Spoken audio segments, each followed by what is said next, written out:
Bismillahirrahmanirrahim. Assalamu alaikum. Dear students, in this video we will learn about the hormones of pituitary gland. There are various hormones released from the pituitary gland, and they are different from anterior pituitary gland and from posterior pituitary gland.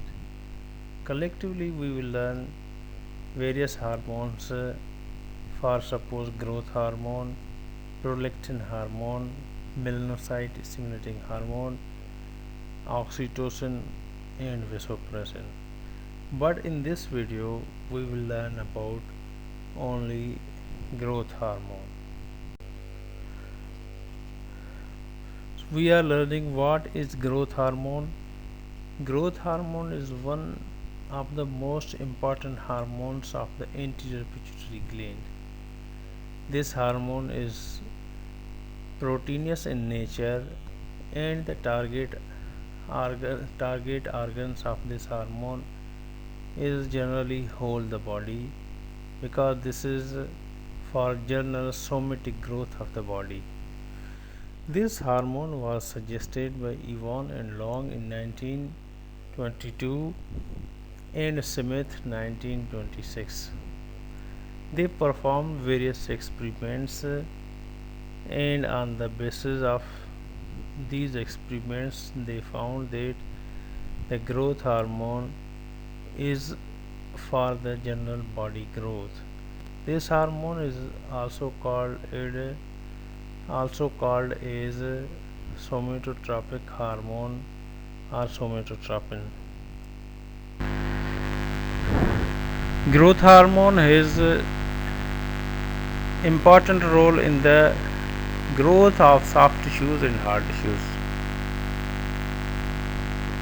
In hard tissues, growth hormone is playing very important role in the development of shaft and epiphysis. So in the early ages, when the shaft and epiphysis are not closed, so the hard tissues increase in size and become thickening.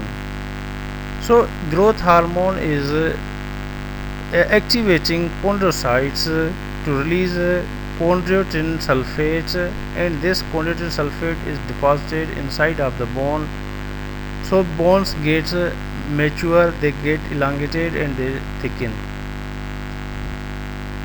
When we count the percentage of growth hormone, how much is the level of growth hormone in the anterior pituitary gland, so we see about 4 to 10% the weight of anterior pituitary is because of growth hormone, means 5 to 10 milligrams per gland is growth hormone. The growth hormone is circulating into the plasma like other hormones of the endocrine system, and this hormones is also binding with the plasma proteins like other hormones. So growth hormone plasma ranges from 1 to 5 nanograms per milliliter. If we look from the beginning, in the early ages, in the first 2 to 3 weeks after birth, the circulating level of growth hormone decreases or finished, and after some time it is restored to the basal level up to of the adults. So if we think about the 24 hours time period, the secretion of growth hormone is variable at different hours of day and night.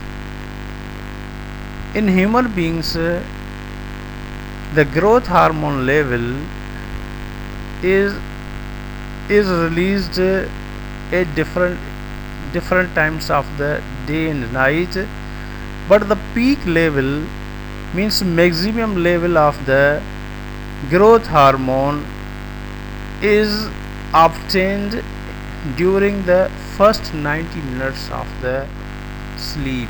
Night sleep means when a person is sleeping in the night, and during first 90 minutes of his sleep the peak level of growth hormone can be obtained.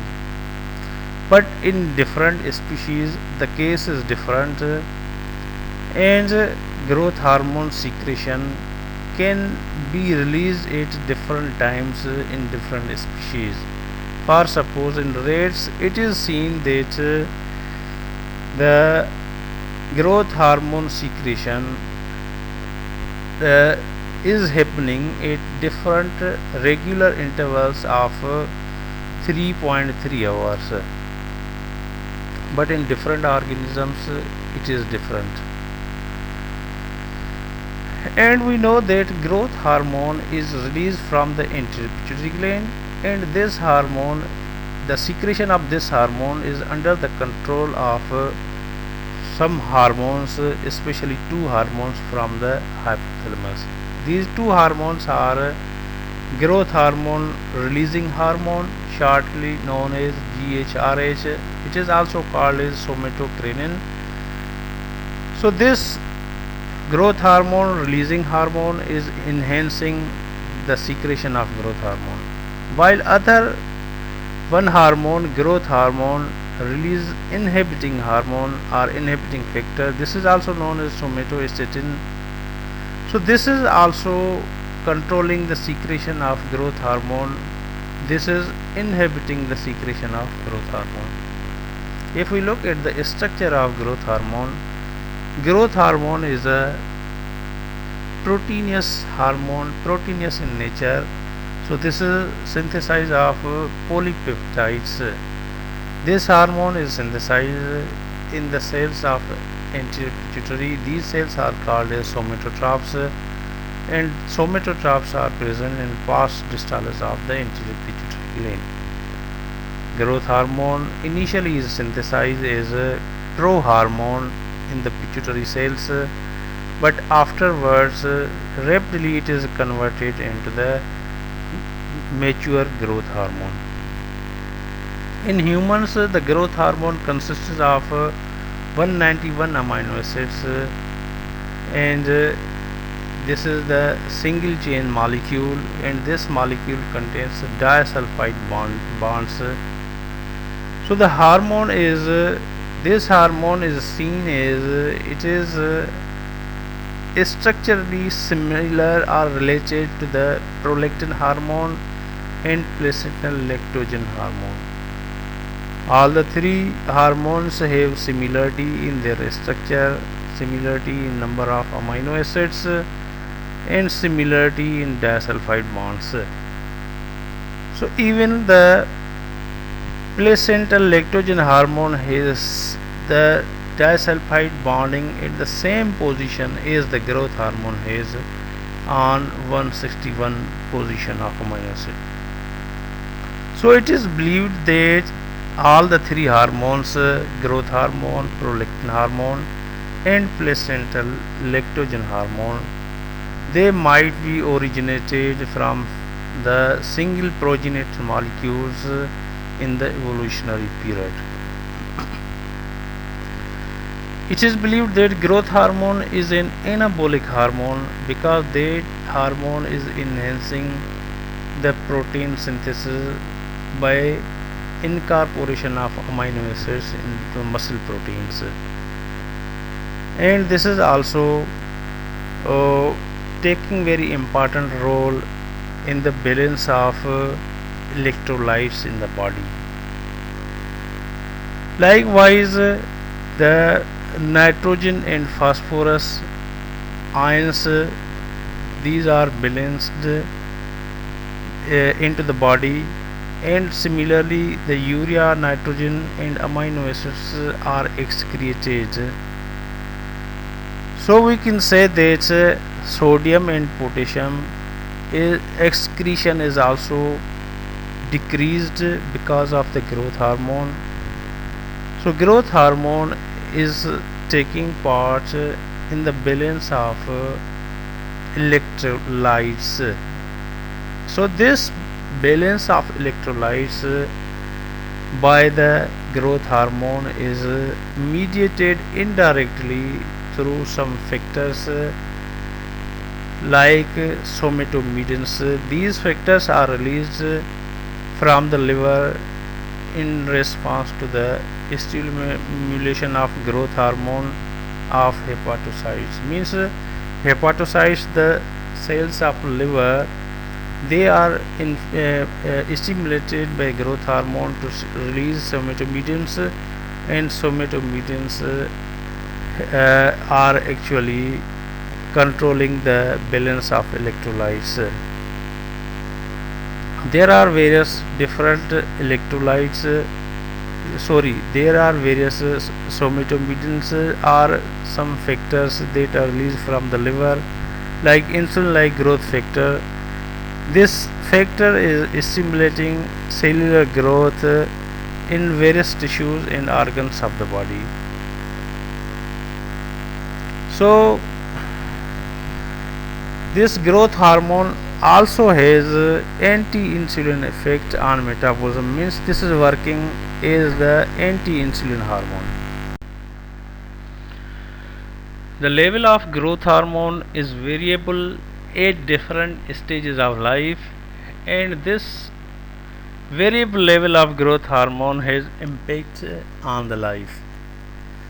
For suppose at the age of 50 years, some persons who cannot synthesize and release growth hormone for many years, these people appear like with age of 65 years. So the absence of growth hormone accelerated the aging process. This may be because of in the persons with no secretion of growth hormone, maybe this decrease the protein deposition in the body tissues, and maybe this is because of decreased fat deposition in the tissues. So the physiological and physical effects are increased, for suppose wrinkling of the skin and diminishing or the finishing of functions of the body organs. So this means that wrinkling of skin is wrinkling appears and the body organs may not function properly. And the level of growth hormone in different ages, the plasma concentration of growth hormone in different ages is seen different. For suppose in early ages from 5 to 20 years, the plasma concentration of growth hormone is seen as 6 nanograms per milliliter. But when the age is increasing, in the middle ages from 20 to 40 years, it is seen that the plasma concentration of growth hormone is decreasing half of the level which was seen in the early years of the age. So this is 3 nanograms per milliliter. But even when the age is increasing from 40 to 70 years, it is seen that even this level was decreased from the half of the level which was seen in the middle ages. So this is now 1.6 nanograms per milliliter. So this can be assumed that the normal level of growth hormone is decreased in the aging. So this decreased level of hormone can have effects on the body. For suppose in some persons, if growth hormone is administered in the persons where they do not have the sufficient growth hormone. If the growth hormone is administered, so what is happening? So their body muscles are increased, so they are getting the muscle mass. Secondly, their fat deposition is decreased, and these people feel energetic. Means after getting growth hormone, the people are becoming looking healthier, getting heavier in body mass, and they feel energetic. While some other cases, it is also seen that the treatment of growth hormone to the elderly patients, and if this growth hormone is recombinant growth hormone, so this has shown the side effects, undesirable side effects on the patients. For suppose, one effect we already learned that growth hormone has anti-insulin effects. So here it is appearing the insulin resistance. The persons, the patients who are administered with recombinant growth hormone, they suffer from insulin resistance and they develop diabetes and some other problems like edema, carpal tunnel syndrome, and arthralgias, means joint pain. So to view these undesirable results, it is recommended that the administration of growth hormone to elderly people is not recommended, not suggested. We have learned that liver is the target of the growth hormone. So the growth hormone is activating hepatocytes, the liver cells, to produce and release various types of growth factors. So these factors are responsible for growth of different parts of the body. So here we summarize some factors that are synthesized and they are responsible for growth of the various parts of the body.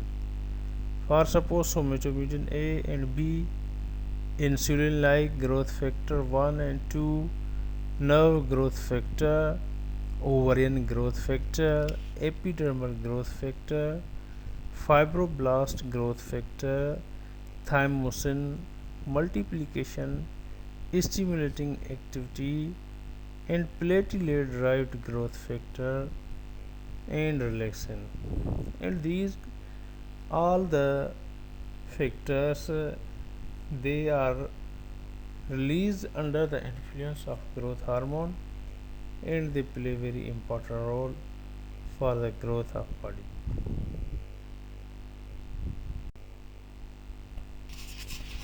Thank you so much.